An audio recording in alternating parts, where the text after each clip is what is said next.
வணக்கம். வகுப்பு 6 இயல் 2 இயற்கை இன்பம் பாடத்தில் நம்ம இன்றைக்கி சிறகின் ஓசை இந்த பாடத்திற்கான என்னது குருவினா சிறுவினா இதற்கான பதில் எப்படி எழுதுறதுன்னு பார்க்கலாம். இப்போ பறவைகள் குருவினா பறவைகள் எக்காரணங்களுக்காக இடம் பெயர்க்கின்றன. இதற்கு பாருங்கள் 22ஆம் பக்கம் இருக்குது பாருங்கள். உணவு, இருப்பிடம், தட்பவெப்பநிலை மாற்றம் இந்த இரண்டு வரியவும் நீங்கள் எழுதணும். அதற்கடுத்து வலசையின் போது பறவையின் உடலில் ஏற்படும் மாற்றங்கள், இது இரண்டாவது குருவினா. இதற்கு நீங்கள் பக்கம் 23 கொடுத்துருக்கோம் பாருங்கள். இந்த 3 பாயிண்டை எழுதணும். அதற்கடுத்து சிறுவினா சிட்டுக்குருவியின் வாழ்க்கை பற்றி சிறு குறிப்பு வரைக. அப்போ இது சிறுவினானா 3 மதிப்பெண் வினா இல்லைங்களா. இந்த பாராவிலேருந்து இது வரைக்கும் குறிச்சிருக்கேன், இது ஒரு பாயிண்ட்டு. அதுக்கு அடுத்த பக்கம் பாருங்கள் 24ல் இதுலேருந்து இது வரைக்கும் குறிச்சிருக்கேன், இது ஒரு பாயிண்ட்டு.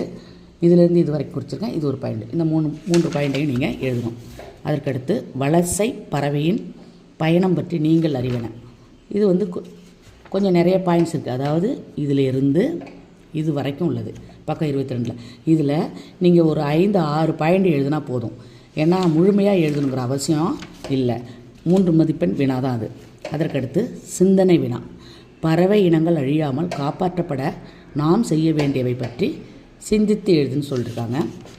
அது உங்களுக்கு தெரியாட்டி கூட இங்கே இருக்க பாருங்கள். பறவைகளை காப்பாற்ற நாம் செய்ய வேண்டியவை, இந்த 3 பாயிண்ட்ஸை நீங்கள் எழுதுனா போதும். இதிலேருந்து இது வரைக்கும் எழுதுனா போதும். நன்றி.